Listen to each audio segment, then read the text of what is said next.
throwing fits, ripping shit, tearing it, imperative. Then I'm killing this mic no matter where I live. These derelict rappers acting a fool, this embarrassing is flagrant. That's the nature of this entertainment, and we can't even change it. Guilty before arraignment, now the system tainted. But when we speak, they all laugh at us. And y'all wonder why I'm lacking trust. Try to fight a giant with attorneys that can back them up. That's church versus science, both sides start acting up. I'm late on my assignment, hopping up a mile high, climbing, obviously never silent. New alignment, I'm defiant, cannot describe it. Used to describe it as a young graffiti artist. Before the beard, I always got carded.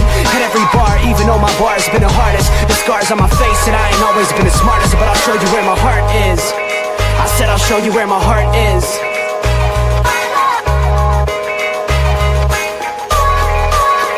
I can show you where my heart's at. See it on my sleeves, even if the beat stops my soul. Ladies and gentlemen, Tuesday. Here with the fellas, little sports nonsense and whiskey. Pinky, Robert, how we doing this evening, sirs? What's up, boys? Doing good, doing good. Feels good to be Delicious. leading the bracket right now. Say what? Say what? I said it feels good to lead the bracket right now. Temporary, but enjoy it while it lasts. Yeah. Do it Is up. he really? Is he really in first place? I am in first place. Oh, okay. His Sweet 16 starts putting a dent in things if it does not go the way he needs it to. Yeah, we'll see. You know, it happens. That's the nature of the game, baby. But hey, I'll enjoy it while it lasts. I get to gloat for at least a little bit, so I'll take it. Take the wins when you get them. Hey, it was a spontaneous bracket, so it just worked out to be this way. So, you know. Can't be mad at that. Not at all. That my wife's bracket was a spontaneous bracket, and it's awful. Vandy winning was a bold decision. She had absolutely no like reasoning behind her picks, except for Hawaii. She did say she liked the Hawaii's Rainbow Warriors. She thought Rainbow that was fun. Warriors, no doubt. They're getting a new big old stadium, not new, but big old stadium upgrade. I was more than happy to tell her, hey, those Rainbow Warriors, they lost by 20. Now your bracket sucks. Oh, Pinky. Hey, you know, it is what it is. I guess when it comes to sports, there is no forgiveness. No. Do better. Suck less. 100%. Can't. Those are true statements. Yep. Tell the people what's going on, Caleb. Disagree with you there. I mean, let's start off with debunking the negativity of this. No Cinderellas exist. The mid-major's dead. 2 years in a row now. No Sweet 16. Oh my God, the sky is fought. No, we're fine. Easy. The tournament has plenty of ebbs and flows. And if we're talking Cinderella, what do you classify a Cinderella as? Because it used to be any lower seed. But now people are saying basically like a Cinderella has to be a mid-major. It can't be just a low seed. It has to be a mid-major and a low seed, which is ridiculous. Texas and Iowa are both Cinderellas in the standard sense of the term that the tournament has always used.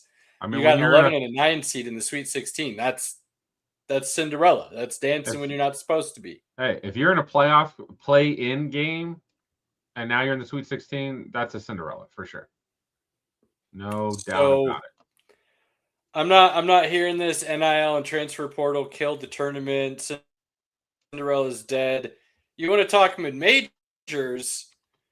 We could have a slightly different conversation there, but that's more to do with the way the game is played and the fact that you have a better chance of getting recognized if you're at one of the big schools than you do one of the mid-majors. So if you show well and you play well, you get a transfer. That's always happened.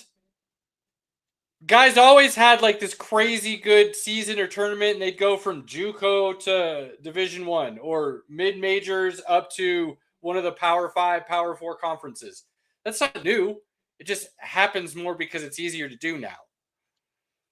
So I don't buy any of it. I think this is just a unique couple of years.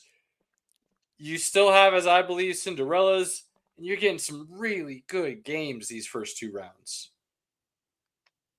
Do we get some blowouts? Yes. Does that always happen? Yes.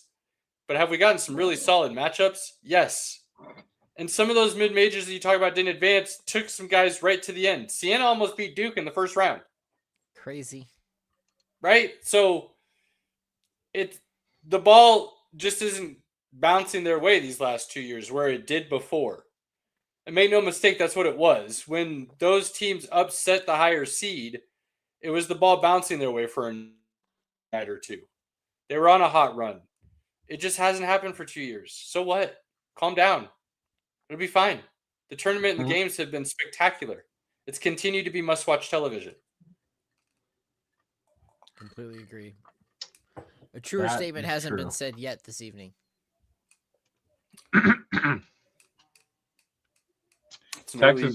Texas is on quite the run.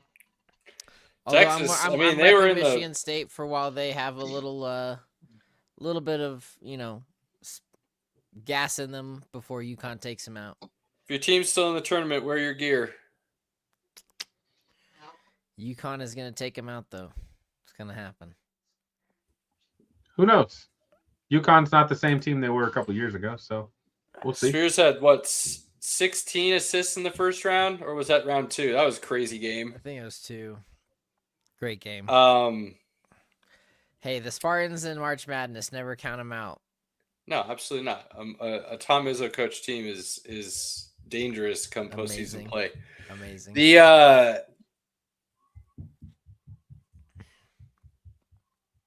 The things I talked about last week, you've got your coaches that are the old ball coaches getting their teams where they need to be.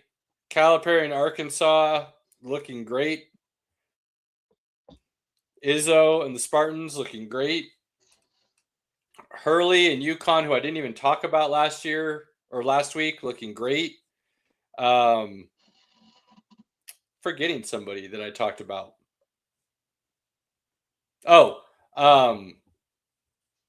Patino and St. John's. They're looking solid. Even though they're out now, right? No, just they're kidding. in. They're not. Just kidding. Son of a bitch. Just kidding. We'll get there. So those old ball coaches got their teams right where they need to be, right? Not to mention, I talked about having a point guard and a couple teams to keep an eye on. Michigan State and Fears being one of them. Arkansas and Acuff being one of them, both having some big games already. So it's going to be interesting as how the Sweet 16 unfolds because you do have a couple of underdogs in there, Iowa and Texas. You could argue Nebraska wasn't expected to be there necessarily, even though they're a 4 seed, so they kind of fit the criteria to be in the Sweet 16. But they've won the first 2 games in their program's history in the tournament this season to get to the Sweet 16, so they've got that story riding, and their fan base, announcers, and everybody is in awe and can't talk about it enough how well they traveled to Oklahoma City and wondering what that'll look like in Houston. So Nebraska's a storyline. Duke, John Shire, ups and downs consistently, but they keep finding ways to win. What will they look like with that freshman Boozer leading the way? Dibanesta out with BYU. He couldn't do enough to get that team over the top. And then Peterson and Kansas going down late. Rock chalk. And Bill Self cryptically talking about how his future is up in the air in the post-game presser. So he's almost done. Health issues could mean he is done. It'll be interesting to see what they. He's been there 20 years, so. Yeah. I mean, not like he hasn't had a good run. He had a good run in Illinois before he went to Kansas and took that job. So, he's got 2 national titles and one of the best coaches to be doing it, no doubt. He would be one of the old ball coaches. I just didn't think Kansas was very dangerous, so that's why I didn't talk about them. So things are kind of lining up to a lot of what I was looking for, which, I mean, let's be honest. That's what always happens when I talk about the tournament, right? It goes exactly as I predicted, and totally there's no issues whatsoever. Yeah, you're the one that always has a perfect bracket every year, right? Yeah, absolutely, absolutely. I am that one perfect bracket remaining. If you were wondering, that's me, this guy. But it's fun. It's fun to see the way it's playing out a little bit with some of the upsets. I think, yes, I'm wearing Nebraska gear. Yes, I'm a Nebraska fan. But I think that is, by any standard, one of, if not the biggest matchup in the Sweet 16 because of the state's rivalries, because of the way the fan bases are projected to travel, because of the storylines. Iowa wasn't supposed to be there. First-year head coach, couple JUCO transfers that came with him. He's kind of the Kurt Signetti right now of college basketball in what he's doing with Iowa. You've got Nebraska, like I said, winning their first 2 tournament games ever, and now they're in the Sweet 16 looking to win their 3rd. There's been people that have talked about them all season as being one of the better teams in the country, but they're kind of live and die by the 3. And if they're not hitting, they are very vulnerable, which is where a lot of their losses came from this year. So, I mean, they played Iowa twice this year. I believe they split those games. This is going to be a very interesting matchup of who gets to move on from here to the Elite 8. Duke and St. John's. I'm pulling up my bracket now. Yeah, Duke and St. John's. You've got Duke and St. I picked Go ahead, Pinky.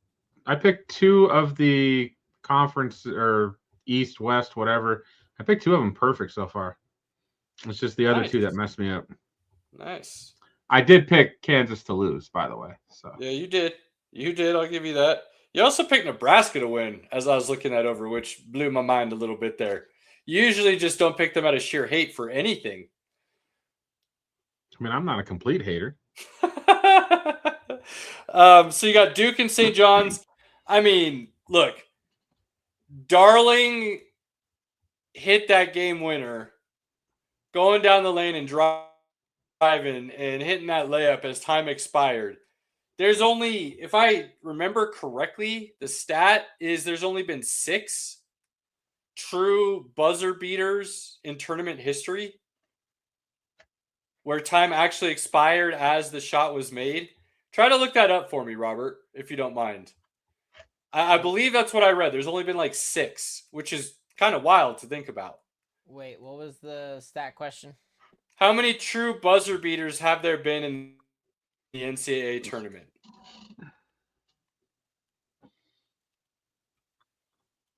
See if that pulls up the stat I was reading. But I think I read 6, if I'm remembering right, which is mind-blowing that gets added to that. Either way, his nickname, Pinky, Patino. Did you hear what Patino gave him for a nickname? No. Bells. Because he's got cojones the size of church bells. I mean, almost any player could do that when you don't have they didn't play any defense. So, well, first of all, they did play defense, Pinky. He just made that defender didn't do anything to stop his motion at all. He let him go right to the rack. They called a play. He didn't get any help defense, like it obviously looked like he was expecting to see. And so things went south quickly for them. Regardless, that nickname was before that shot was even made. Like, that's been his nickname. It just came to light because he made that shot. With that defense they played, you could have made that shot. I'm going to take offense to that because I am a basketball player.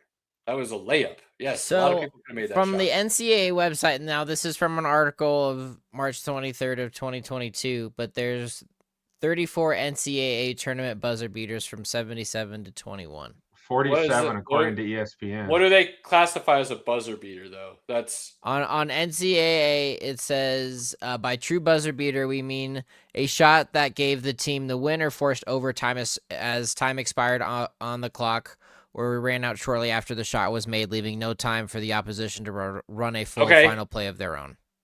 How many of those were game winners? Does it say that? No, it just because that's what I think the 6 total. Is. Okay. Because that said or overtime. So I'm wondering if the 6 that I saw was for true game winners. According to ESPN, it's 47 since 1944. Well, when was that article written? Because his was 4 years old.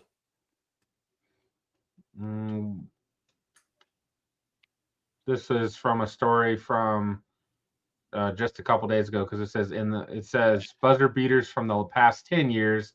Then connected to that is buzzer beaters since 1944.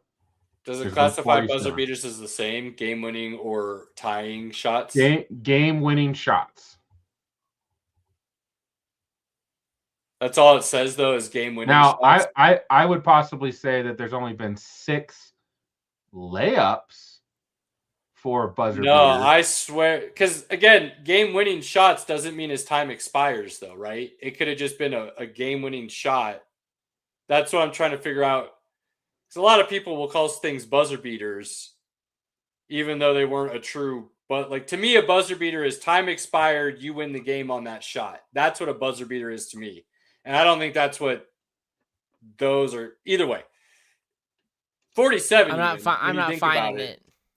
Even if it is 47, like that's still a low number considering all the games that have been played since 70 whatever. Sure. So Darling etches his name into history with St. John's. They get Duke. I honestly wanted to pick St. John's so bad in this game for all of my brackets and didn't. And I'm wishing I had. And I'm hoping that feeling is like my curse being wrong and Duke will win. And I hate saying that. It sounds gross and feels gross. But I honestly don't know how to pick this game. Obviously, Duke's got Boozer and his brother's been playing even better at that guard role, distributing the ball. Cam is arguably the best player in the country by some, potential first overall pick in the NBA draft. I think John Shire is a phenomenal coach and what he's been able to do in the transition from him to Krzyzewski to him. You usually don't see transitions go this well at this high of a level. And he's arguably doing it as just a high a clip as Krzyzewski was. So that's insane. But you're going up against Pitino, who may be the best coach in the country with what he's done on his resume. He's got, I believe this is his 5th team now that he's taken to the Sweet 16, which is wild. I mean, if you stop getting fired, he wouldn't have that type of history. Well, he didn't always get fired. The only place he got fired from was Louisville, wasn't it? Because he was at Kentucky and left Kentucky for Boston to go coach in the NBA. Which was dumb. So, anyways, matchup's going to be phenomenal. St. John's doesn't necessarily have that name that everybody is projecting in the draft, that everybody knows nationally, but they've got a team that plays high octane on both ends of the floor and can score the basketball. So Duke can't have an inconsistent stretch. They can't have one of those half lapses. They're going to have to be able to play all 40 minutes this game if they want to be able to come out ahead of St. John's. And if they can't, watch out, because St. John's could blow it up quick and they're not going to look back. So that matchup is very interesting. Like I said, my brackets, I've got Duke. I wanted to pick St. John's. I didn't in any of them. I don't know how to pick this. Coin flip. UConn, Michigan State. Robert, what are you thinking here, bud? What are you thinking? I think UConn's going to win, unfortunately. I mean, I love the Spartans, but I just think that they don't have enough in them to keep going in the tournament and get into the Elite Eight. They put on a really great show in the first 2 rounds, but they get too cocky. That's how they've been this whole season. So I'm not holding a lot of faith in UConn's gonna. While they haven't been as good as they have been in the last several seasons, it's still UConn at the end of the day, and I really think that they are gonna come out on top. So yeah, that's how I feel about it. What are you thinking? I think UConn's deep. And you look at Alex Caravan potentially having one of the greatest college careers in the history of the game. If UConn can go out and win again this year, arguably the leader of that team, and he'll put up points in a hurry on you if you're not careful. Let's see here. Who was the other guy I was thinking of? Kuroma. He went out and had, what did he have the other night? Like 27 and 20 or something ridiculous. I just put on a performance, just an absolute performance that I am still baffled didn't get more conversation and recognition. I'm trying to find the stats here because it was just absurd. It was absolutely absurd what he did. So let's see here. Saturday, Friday. That's not what I want. This one right here. Let's go, Caleb. Come on, buddy. Get it, I'm pulling it up Jam. right now. I'm sorry. I said foolish. I said We wrong knew you person. are. Reed Jr. had 31 points and 27 rebounds in the first round. Yeah. Now, that was against Furman, right? Okay. But the game was pretty close, 82-71. 30, what did I say? 31 and 27. That's insane. That is a game. Absolute game. So, I don't know why I said the other name. I'm off my game tonight, gentlemen. I apologize. But Reed and Caravan with UConn, I think, in their depth, Hurley, as much as I like Fears and the potential of what he can do, and Izzo, I like the consistency that UConn brings with that experience more than I like the potential of Michigan State. So I do lean towards UConn in this game as well. Caleb's not on an island this time. And I'm keeping things realistic. Look at me go. I like it. You've got Iowa State and Tennessee. Man, Rick Barnes just keeps doing work. Bro, I went with Iowa He was State. good at Texas. He's good at Tennessee. He just keeps leading his teams to the Sweet 16. Can't quite get over the hump, but they're always dangerous. Then you got Iowa State with a lot of people have in their Final Four. I got Michigan beating Iowa State. Or no, I got Iowa State losing to Arkansas. Just kidding. In the Final Four? Yep. Yeah, so you've got Iowa State in your Final Four. Yep, sorry. So you've got them beating Tennessee. I think a lot of people will have that. I have that. Tennessee's a bit of an underdog. They probably shouldn't have been this far. So, it wouldn't surprise me if Tennessee wins, but I would say Iowa State moving forward is the more likely outcome there. That's fair. Michigan-Alabama is another very interesting matchup. Now, Michigan. Alabama is missing some players, some key players that they've lost along the way this season. One of them got busted with something like 2 pounds of weed in his home or something like that right before the SEC tournament. So they're down, but they do have Phylon, who is one of the better players in the country. They play fast. Like, they are going to score, and 100 points is not unheard of for them, which is a little bit unheard of in college basketball. But for Alabama, it's not. The problem is they're playing a Michigan team who can easily pace them step for step, no questions asked, but I think have a far deeper roster and a bigger roster that's going to be hard for Alabama to match up against. And I think Michigan breaks this open a little bit late. The score won't indicate how close the game maybe was for most of it, which I do expect it to be fairly close for most of it. But I think Michigan and their depth and just their size and ability just breaks this open late a little bit. Purdue and Texas. Man, I'll tell you what, I'm not betting against Texas. I have Purdue predicted to be in this spot for a long time. I think their guard play that they're getting right now from arguably the best guard in the country when it comes to just being a pure point guard and Braden Smith is incredible. All-time leading assist leader. Just really good. And it's a veteran team coached by a veteran coach who's trying to get over that hump and get his first national title in Painter. So Purdue's dangerous. I would be very surprised if Texas beat them.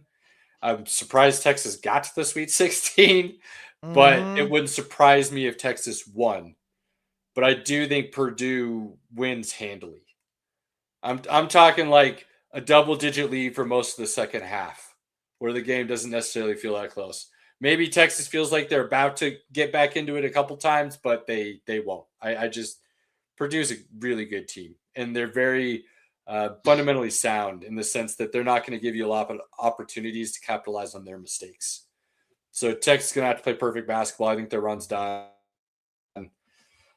Sorry, Texas. Arizona, Arkansas is another insane matchup. Arizona's loaded. And then you've got Arkansas, Acuff, Calipari. This is what Calipari does, right? Year 2 in Arkansas, he already won the SEC. He's in the Sweet 16.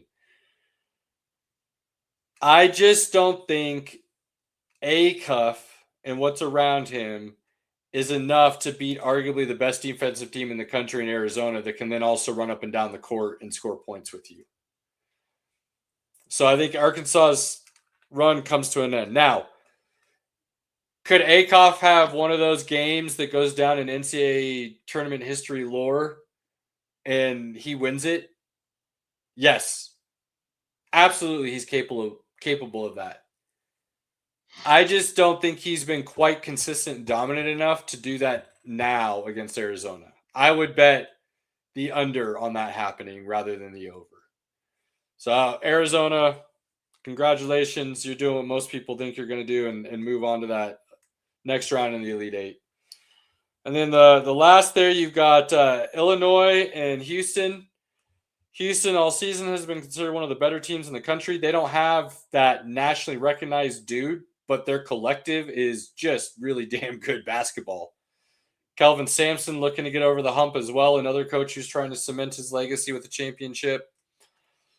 And then you've got Illinois, who is playing with basically Eastern Europe Premier League. And Wagner, drawing a blank. Something along those lines. I apologize. That's really bad. But their freshman guard, who's insanely good. Illinois is no joke. Don't look past these guys. It would surprise me, though, if Houston's collective does not continue their march to try and finally get over that hump and get that national title. They just continue to have really good teams that just can't quite seem to find that final stepping stone. And I believe they'll be looking to continue to allow that search for that final stepping stone after this weekend. But it's going to be a game. This would not surprise me if you see a buzzer beater or very late situation where somebody has an opportunity to do something. This game's going to be really close, I think. And then finally, you've got Nebraska and Iowa. Somebody else talk about it. We ain't got nothing on this. We don't know. Iowa, Nebraska, kind of like who cares? But people are chalking this up to the Midwest Bowl. Bit of a rivalry, if you will. This should be a really good game, in all honesty. I mean, they played twice already this year. You get the tournament. All bets are off at that point in time.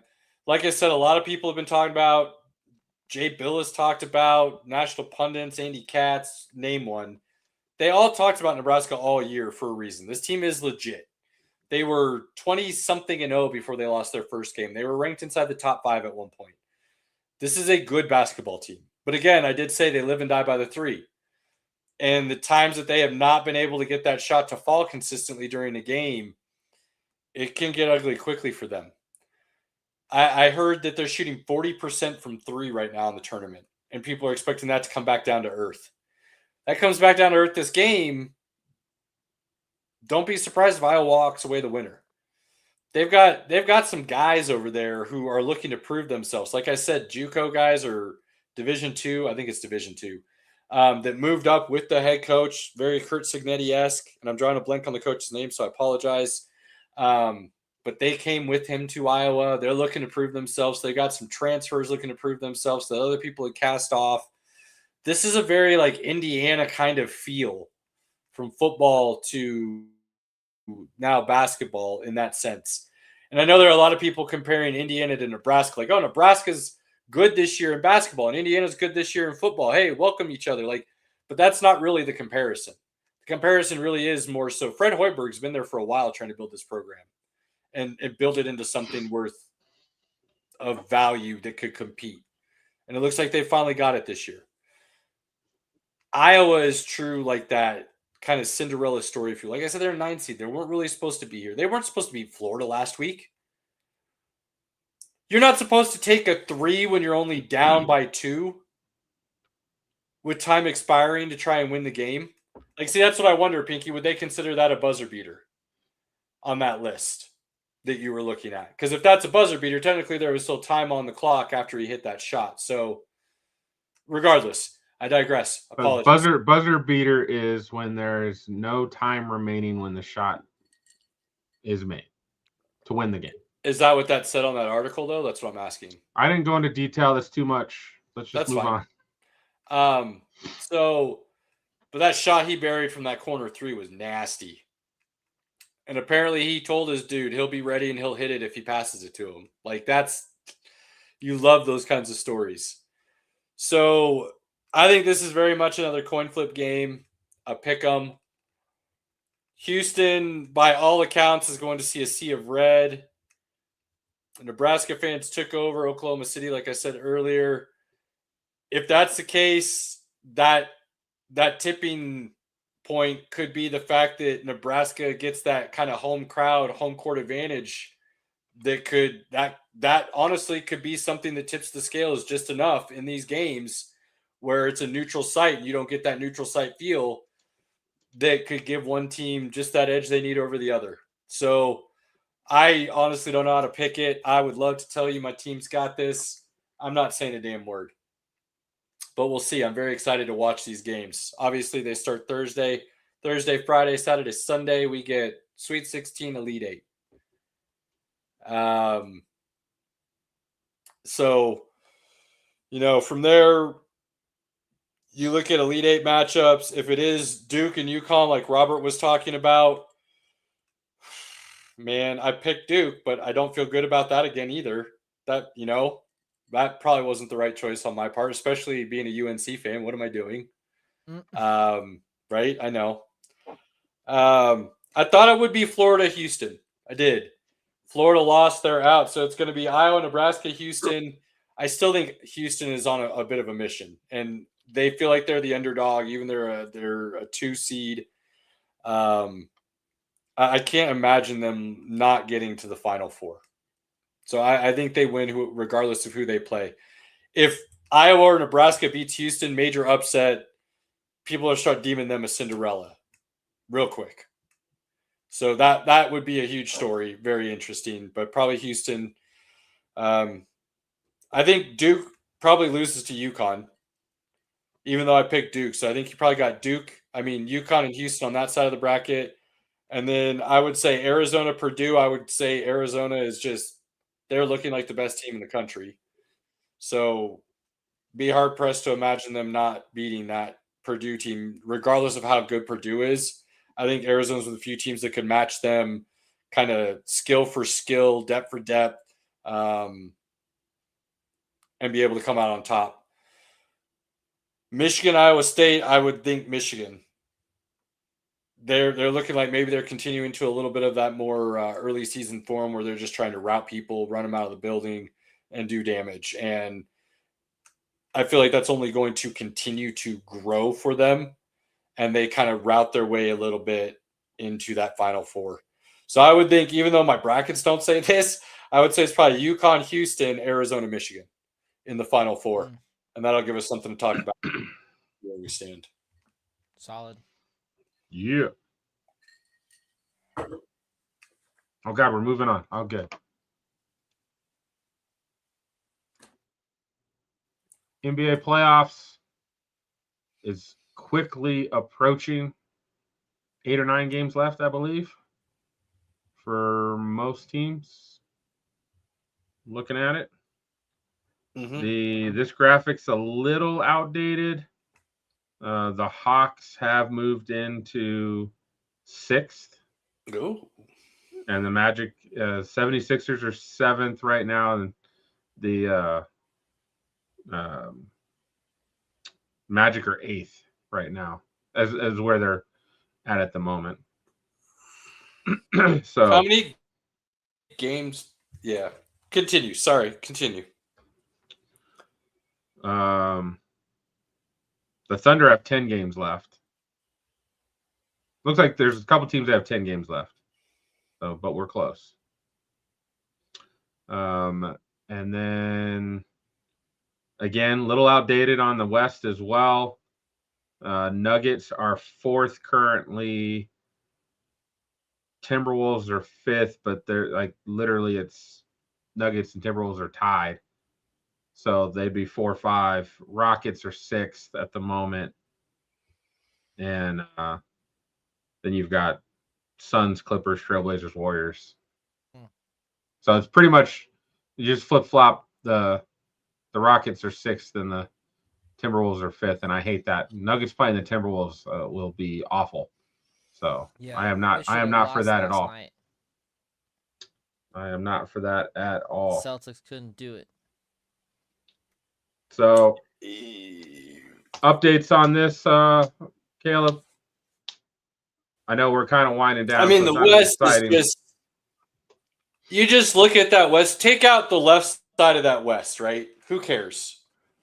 Nobody cares about those 4 play-in teams. That's not what matters. What matters is dude, there are 6 teams there that are going to give you some quality series. I would say Houston and Minnesota are probably right below. Then you probably have Denver. And then honestly, the way the Lakers are playing, I would say OKC, LA, and San Antonio are kind of the top 3, then Denver, and then Houston and Minnesota. And then the rest of them aren't even needing to be talked about. But all 6 of those teams, I think you could make a legit argument. And I could honestly give you an honest feeling argument on why I could see them going to the finals representing the West. And it wouldn't surprise me to see any of those 6 walk away. I don't have a great feeling about the Timberwolves just because I feel like they've been so inconsistent. Yeah, I mean, I don't disagree with you. But I think you can make that argument about the Nuggets this year as well. I mean, you're talking almost 20 games per starter missed, so there's some reason for that inconsistent play. But I mean, I think the Nuggets have only played 12 games this whole season with their full 5. Sure. Starting 5. So again, but Minnesota's got the basic same team they've had for the last 2 years where they've gone to the Western Conference Finals with. So it's not like they're inexperienced in the ways of playing these top teams to get to those heights, if you will. So while I agree they wouldn't be at the top, I gave you kind of my pecking order right now. I could still give you a reason for why I think they're a legit title contender, is all I'm saying. I think there's 6 teams in the West that you can make that argument for, and I wouldn't sit there and be like, come on, man, you're just homering. Now, out East, Cade Cunningham's injury is devastating. And how that plays out,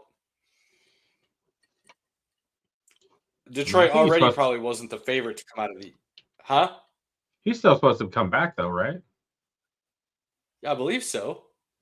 Yeah. But you still got to come back, right? You still got to get back to form. You still got to hope there's nothing else that happens. how often does the guy have an injury, body compensates somewhere, and he gets an injury somewhere else, right? Like, it just worries me this late in the year.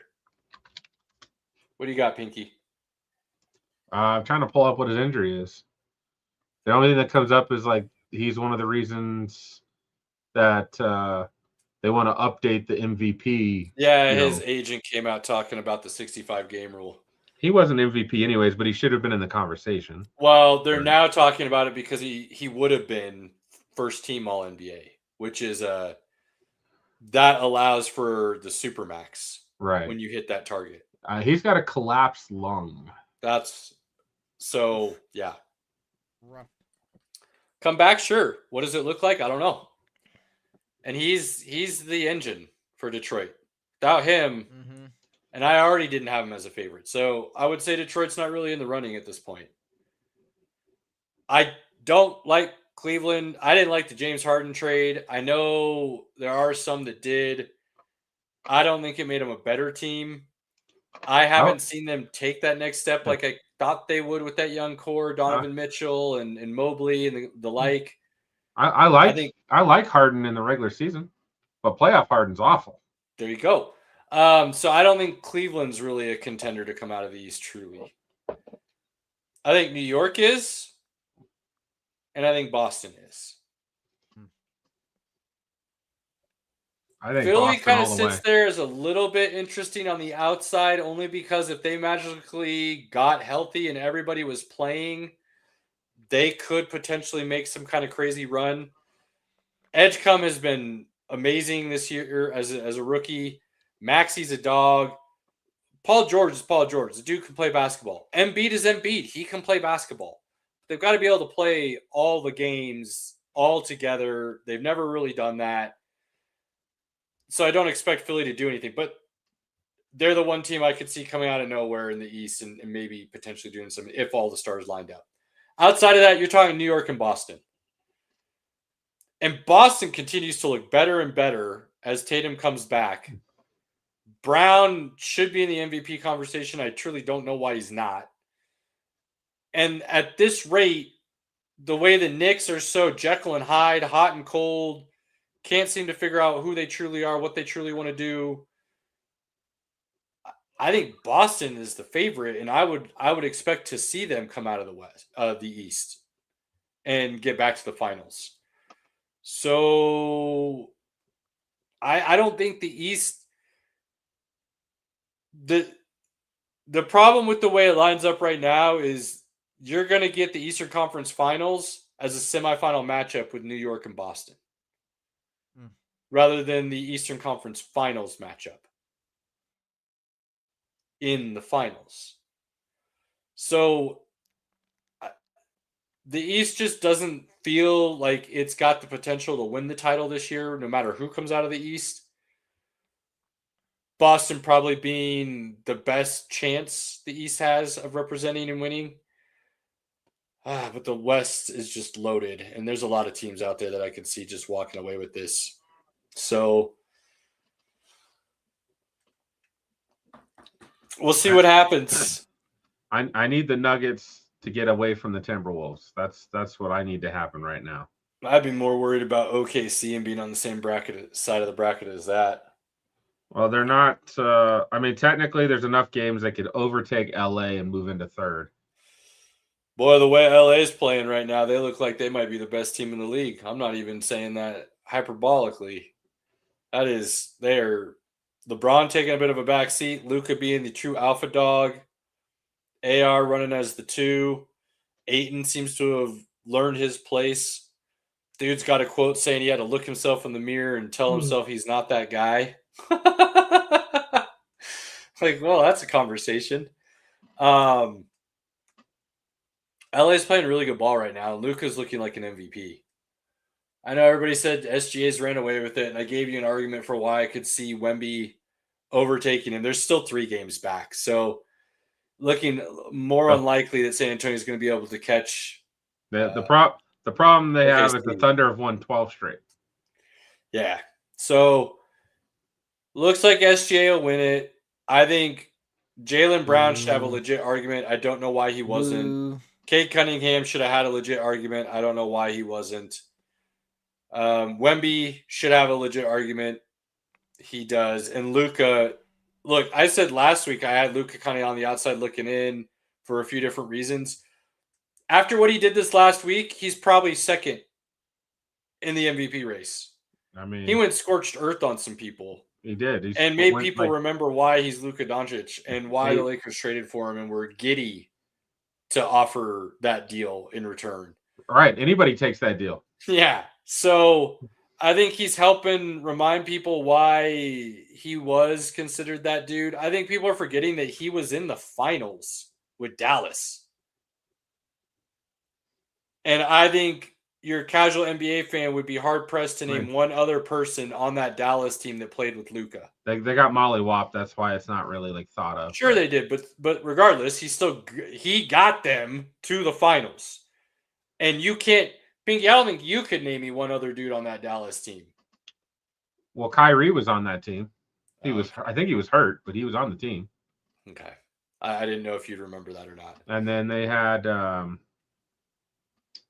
oh God, Dylan Brooks was on that squad, I believe. No. Look up. Dylan Brooks went from Memphis to Houston. Is that where it was? But solid.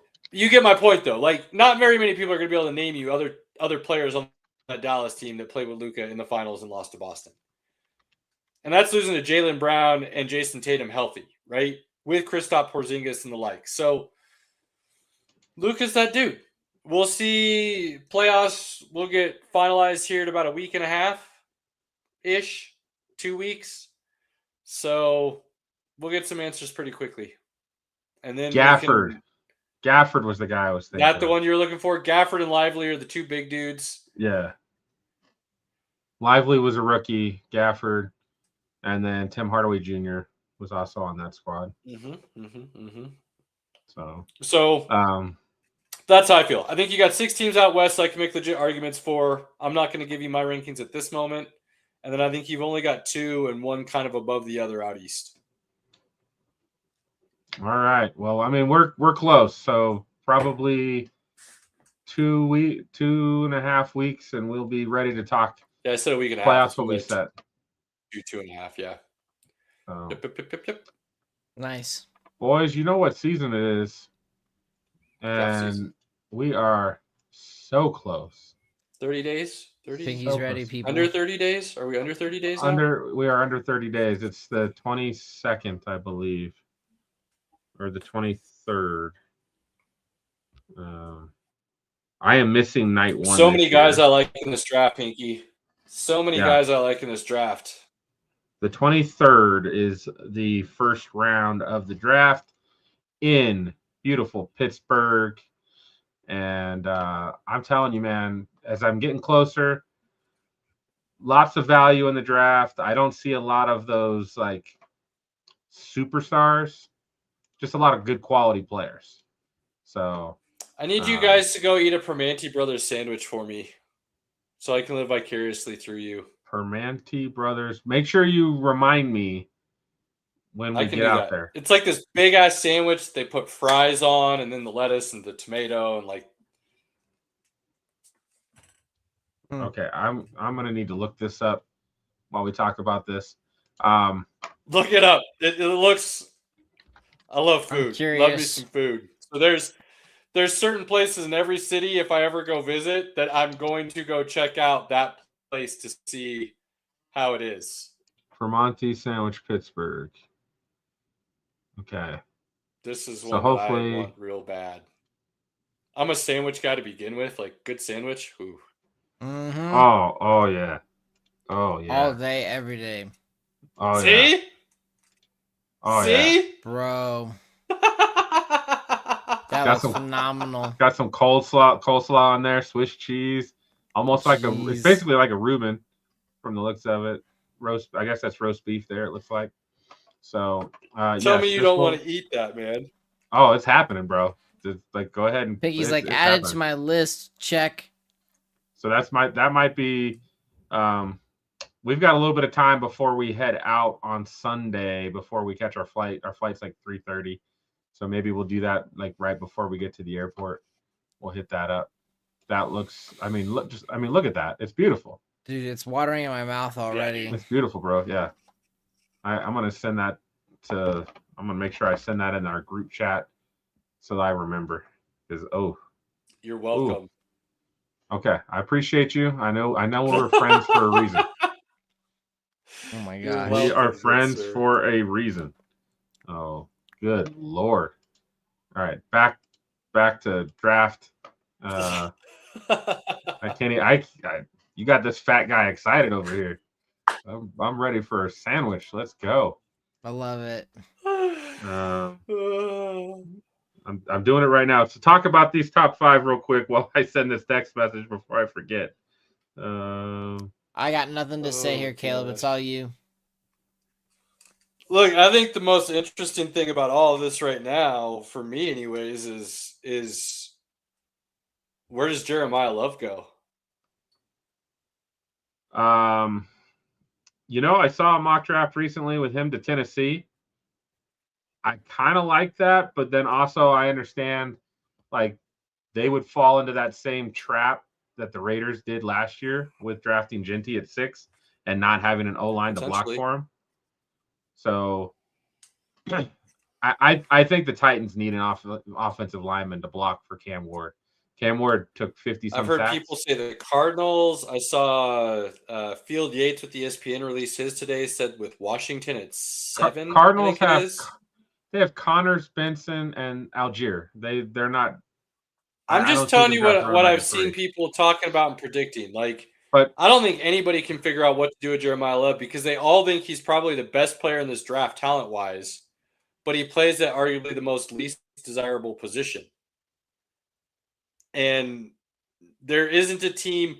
Usually you get a team inside the top 10 that people are like, oh, that's the playoff team. That could be a dark horse Super Bowl contender. They just had a bad year last year because of injuries or something. And they're getting everybody back. And they get the chance to go after somebody like that in the top 10. Well, that's Kansas City this year. But Kansas City went out and signed Etienne.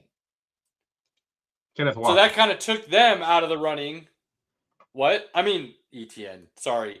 KW3. So the other team that could use a running back. So that took them out of the running of the Love conversation.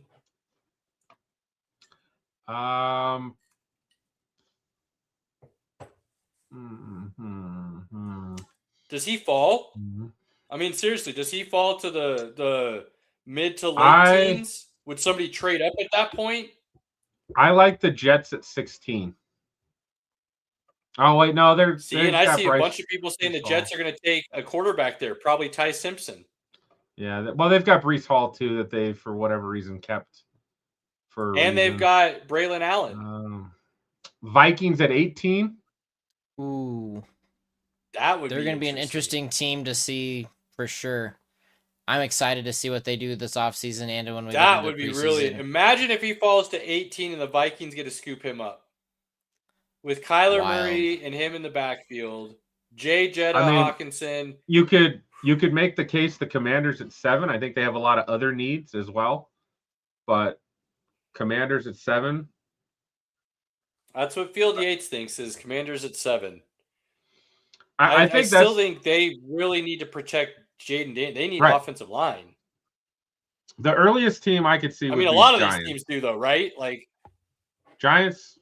Could draft him at 5, pair him with Dart and Scatterbo, but you could still make the case Giants still need a better O-line. I think that's the biggest thing. Like all these shitty teams, they have horrible O-lines. And again, I'm just going to stick with what we said last year. The Raiders taking Genty at 6 didn't make sense because they didn't have an O-line to block for him. So he was not as great as he could be because of that crappy O-line. Yeah, people are trying to put him in a Trent Richardson category. That's how bad he had a season last year. That wasn't his fault, but that's just what people are trying to do because they just look at numbers rather than what it was. Right. Watch a Raiders game.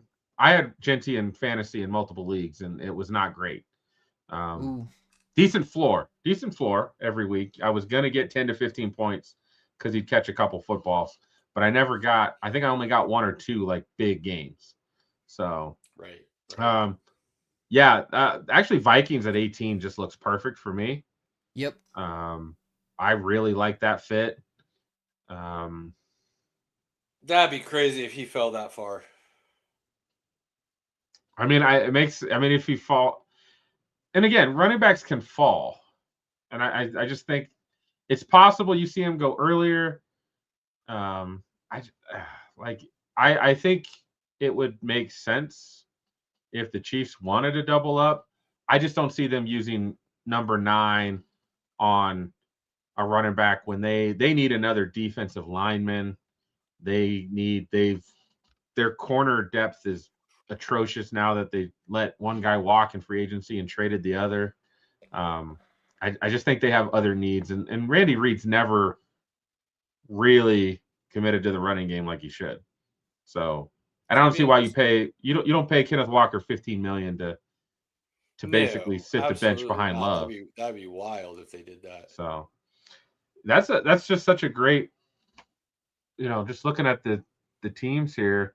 I've got round 1 pulled up. Let me see if I can share it. I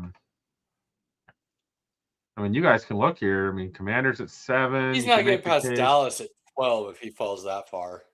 I mean, possibly Dallas at 12 would scoop him up in a heartbeat. They just re-signed Javonte for 3 years. I mean, not that you couldn't still take Love. You could still do it, but I mean, Javonte had a pretty good year for them, and they want to throw the football a lot with Dak anyway. So, like, again, I don't know. I think Cincinnati is interesting because you don't hear anybody talking about it, but I could see them adding another weapon. They still need defensive help, man. Mm-hmm.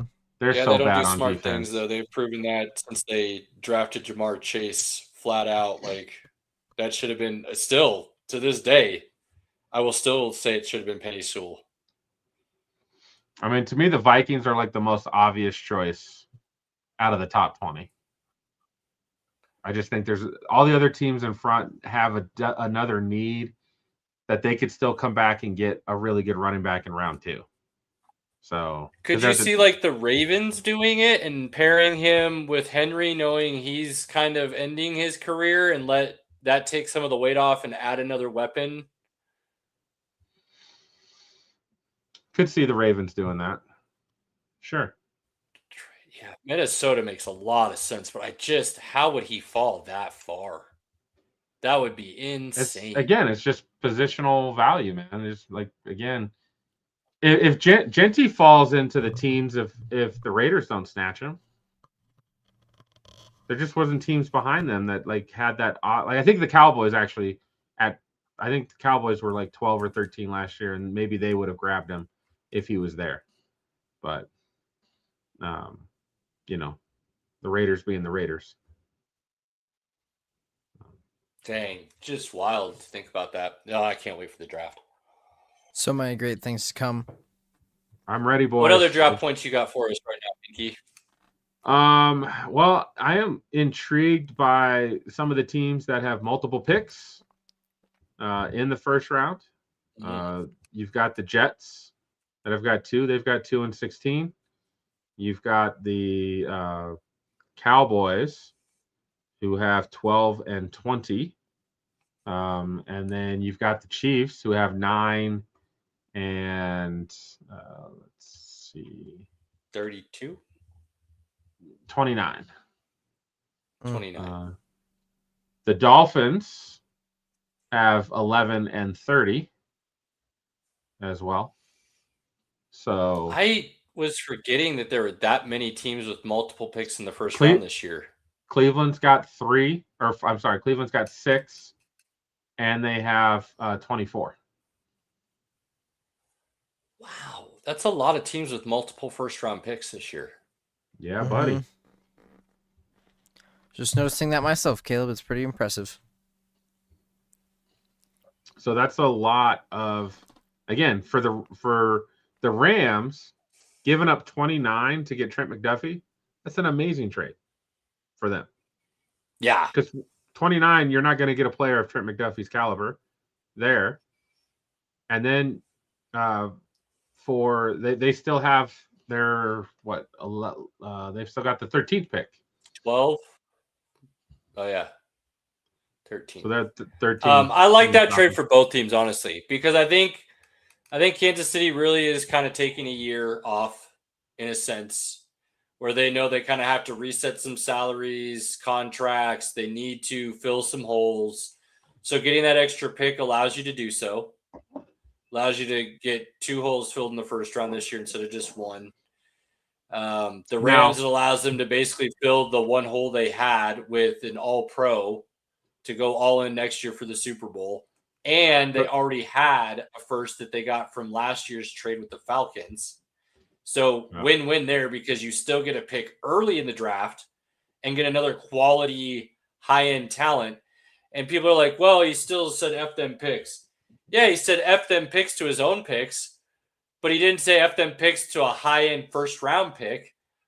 Right. I think that's what people keep forgetting with Snead. He wasn't trading early picks away. He was trading late firsts away for quality talent. And Binky, you and I talked about that all the time, how those are moves we like, given the situation. And Rams have proven that it worked out once for them. Why not dip back into the pool, right? So there's at 9 for the Chiefs. The 2 players I really do not want to see them pick would be Reuben Bain from the Hurricanes, because I will root for him in the NFL, but if he's a Chief, he's dead to me. Sure. And then Kenyon Sadiq. Yeah, Sadiq's the one that I thought he would go in the top 10. I even talked about how I think somebody could even trade up for him depending on how it starts falling. Wouldn't surprise me if the Chiefs take him at 9 now, especially with them having their running back position filled. That is a weapon that they would be giving Patrick Mahomes. That would not surprise me at all. The Rams at 13, if he did fall in that way, I think, could you imagine him with that Sean McVay offense, Stafford and the boys? That would be scary. Baltimore at 14 also is interesting to me, with them letting Likely walk and Andrews getting a little bit older. They're constantly trying to figure out another weapon or a true one option for Lamar Jackson. Those, to me, are the 3 teams I'm looking at the most right now. Cincinnati, if they had done things correctly previously and got their O-line fixed, Sadiq would be insane to draft here for Joe Burrow in that offense. Right. I can't imagine them taking him, though, this year if he was there with all the needs they have on defense and still having a weak offensive line. So that's kind of the teams I'm looking at. What do you think? Yeah, I mean, those all make sense. The Bengals have to go defense. Like, they have to. They've got so much money in their offense. They've got to go defense. That's just a fact. Sadiq's most likely not going to the Saints, since they have Jawan Johnson and they just picked up Noah Fant. Commanders would be interesting at 7 because they have old ass Zach Ertz.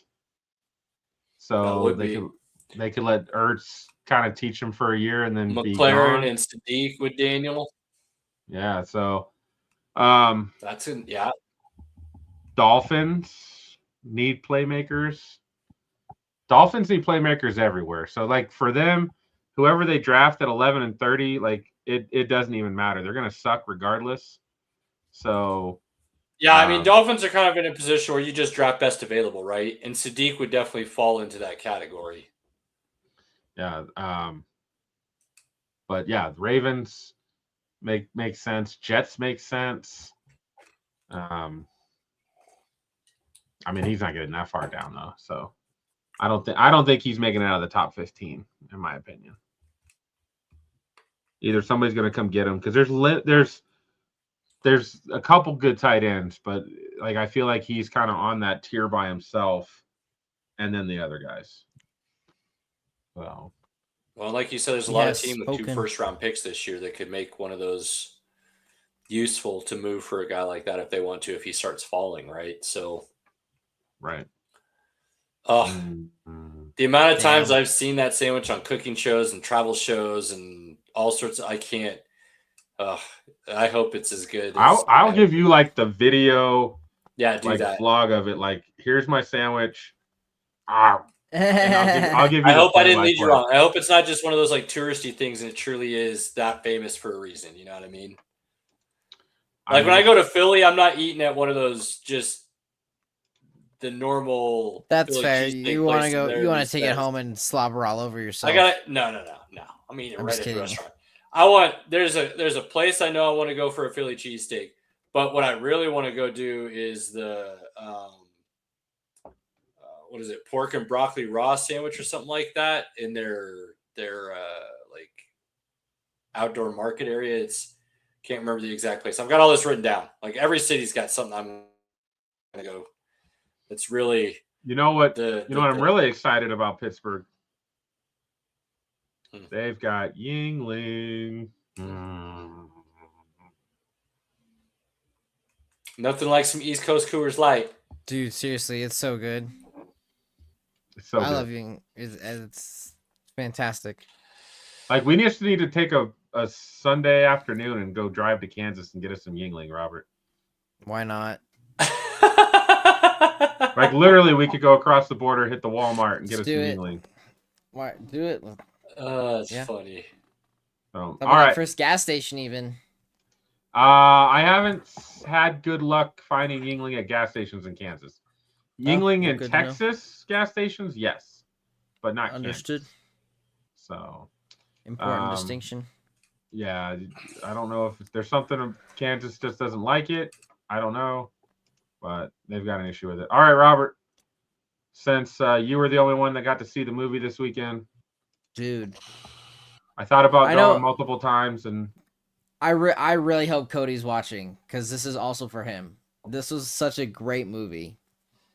Like from how they filmed it with using practical sets and using an actual puppet and everything for the alien, it was so good.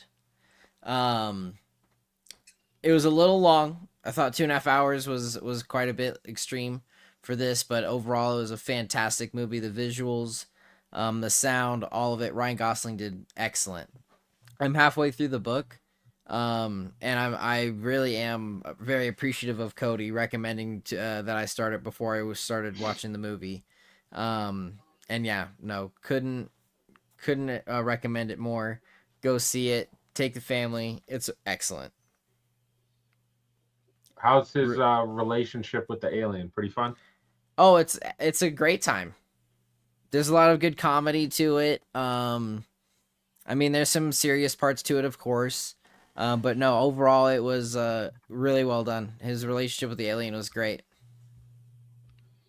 Yeah, I think I was thinking about doing a 10 o'clock showing last weekend of it Yo. because that's the only time I could find, and I was like, I don't know. That's a long movie, bro.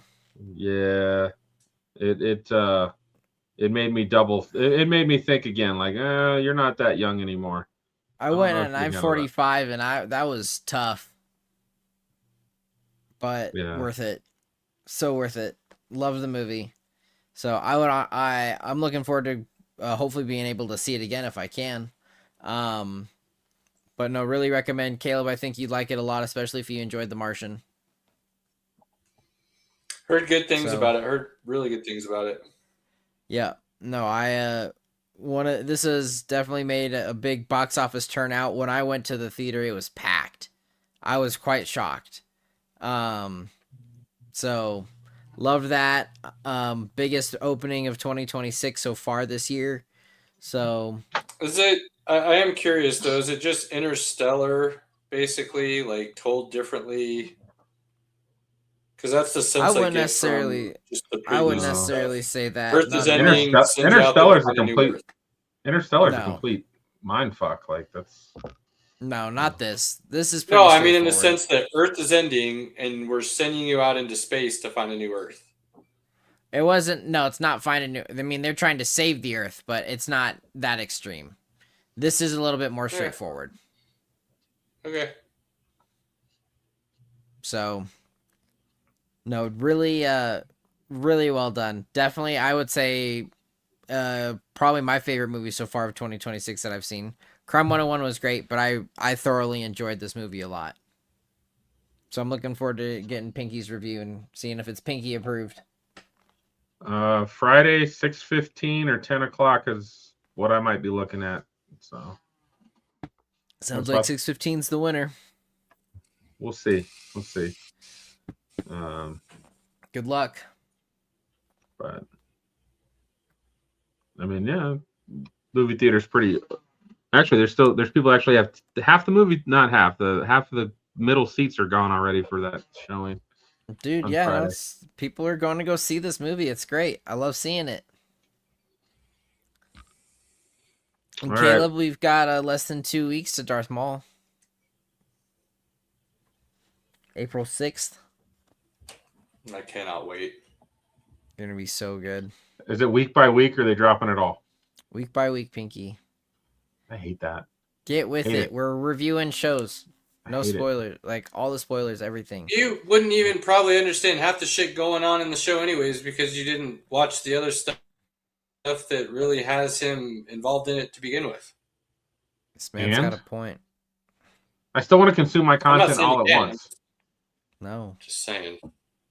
Like I made it through 2 shows last week because I could binge the whole thing. So Isn't that special? it is special. And the wife enjoyed the shows too, so it was good. I absolutely recommend Cross on Prime. If you What's like Cross about? The series? Is that the series? Yeah. Like the Reacher kind of. it's the It's not Reacher, but it's like another kind of badass dude fighting crime kind of. it's a detective. Okay. But- My dad So- reads all the books. Yeah. Morgan Freeman watched the played series. the character in Kiss the Girls and Along Came a Spider. And so That's him? this is that character, yes. Oh. So Cool. the first season he was hunting a serial killer. And the serial killer had a special thing where he liked to change his victims into a previous serial killer. So he would literally do reconstructive surgery on you and make you look like this previous serial killer. It was really messed up. You know, people think about this and they get paid to do it. And it makes me wonder what's wrong with these people. And then this season dealt a Hey, lot man. with. Some of us all have thoughts. Some of us just write them down and get paid for them for a living. Write them down and get paid, baby. Others Yes. just keep it down, dark below. So the second season was pretty darn good. We got through it real quick. We watched it basically in 2 days. So it was worth it. Season 2 across. Already been renewed for season 3.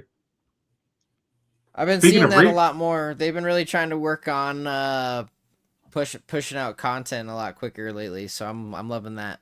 Speaking of Reacher, anybody see the Dude. video today? Yeah, man, and he's cleared. Dude, the guy jumped right out in front of him. Like, Yep. that dude Pushed deserves off an his ass bike whooping. twice.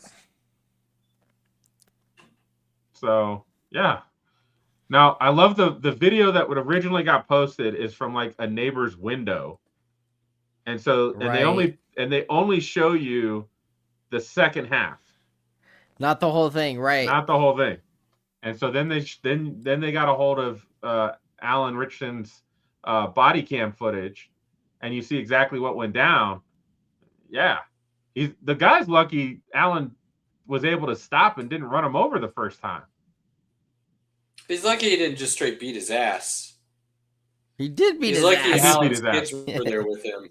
The guy did a No, was that was trying to not an get ass some- beating. That was a kindly allowing you to still walk away from this. That's fair. Okay, Notification. touche.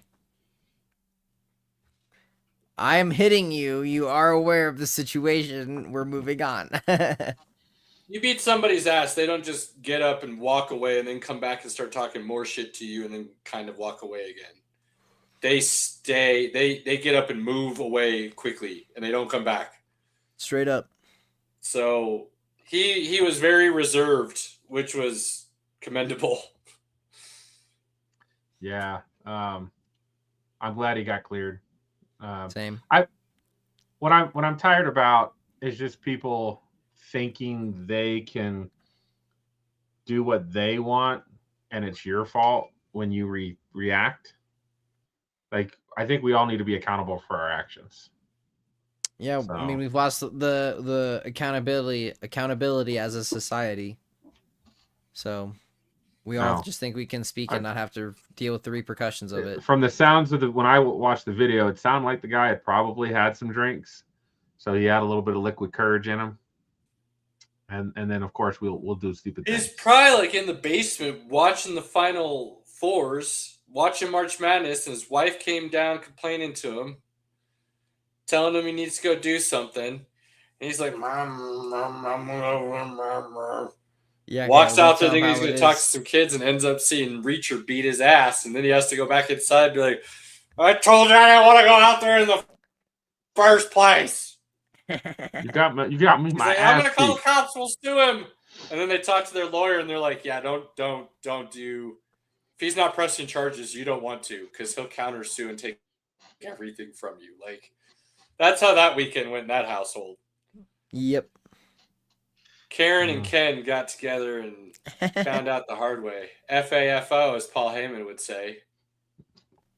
FAFO. And then F5, baby. So yeah, that was something. That was something. All right. I think we're done, fellas. That's all I got, gents. We got the F1 race on Sunday, so Saturday night, excuse me. Saturday at 11. Saturday at 11 for Japan. Let's go. Saturday at 11 p.m., huh? And it's at Pinky's house. Boy, that's gonna be tough. I wanna make that, but that's gonna be tough. UFC fights and then F1. Caleb, just act like you're back in high school. Climb out the window. Put the car neutral. I mean, the wife wouldn't roll care. It down the street. She'll fall asleep at 9:30, 10 o'clock. Be out, no issues there. It's more like, am I going to be able to stay awake and then still be able to function the next day as well? You will. It'll be fine. We'll see. If you can, you will. You're only old if you say you're old, Caleb. I'm not gonna. It's not about being old, Robert. It's just when you don't sleep for a long period of time because you're already not a great sleeper, and then that gets cut in half. It catches up to you at times. So Robert, I've been dragging ass this last week, unfortunately. He does have alarm clocks that go off probably pretty early, even on weekends. So that's fair. Like, my dog is my alarm clock on the weekend, and he's a dick. So yeah, it's not so much waking up early. It's the being continuously woken up throughout the night. Is when you don't get that straight like REM sleep consistently, it catches up. So we'll see. We'll see how I'm feeling, boys. I want to make it because I know I'm not going to get many races this year to be able to watch. So I will see what I can do. You got this. All right, buddy. Final thoughts, gentlemen? Sports ramping up again. We're going to have World Cup coming here soon, people. Caleb and I are going to have to start setting segments aside for it because it's going to get hot. I mean, it'll get something. Hot? I don't know. You know, it'll get hot, Pinky. Don't worry. It'll be hot outside because it's like every place they're playing is like It's already hot outside, dude. It was 80 degrees on Saturday. It's going to be 90 in Denver tomorrow. I was like, oh, that's gross. Yeah, 100% gross. Oh, good thing I work in an office. Pinky, final thought? No, nothing. I'm done, bro. I've had a long day. Same. Cheers, everybody. I'm ready for bed. I feel that, gentlemen. Cheers. Shout out to Team 2311. Oh, Daredevil Born Again NASCAR. is premiering. What is? Daredevil Born Again Season 2 is premiering tonight. Shit. Pinky cares, and the nerds care. I know a lot of people do. I don't. That character baffles me. Anyways, we can always talk about that another day, and we can go into more detail. We've done it before. Shit. shit. Now, what was I going to say, Robert? Yes. NASCAR. It's about 2311. NASCAR. Oh, yeah. Shout out to Jordan and Denny Hamlin's team, 2311. They won their lawsuit against NASCAR over the offseason and then go on to win 4 of the first 6 races to start the season. Specifically, Reddick winning 4 of those races. Crazy start. Crazy start to the NASCAR season. Like I said, can't watch F1. Kind of falling back into NASCAR a little bit. I do enjoy it still. Obviously, we've talked about it in the past, different reasons, but still entertaining. But shout out to Jordan doing work down there in the good old boy system. Make that money, baby. On that note, be a part of our good old boy system. Like, follow, share, subscribe, hit all the buttons, pass it along. We are here for the people. If you have something you want to talk about, if you need something to entertain you, we are here for you. On that note, inner circle, family, loved one, friends, whoever you may consider that to be, blood or not, take advantage of those moments where you are able to see them, hang out with them, quality time, cherish them. Do not let them go. Do not take them for granted. Appreciate you fellas. Until next week. Peace. Later.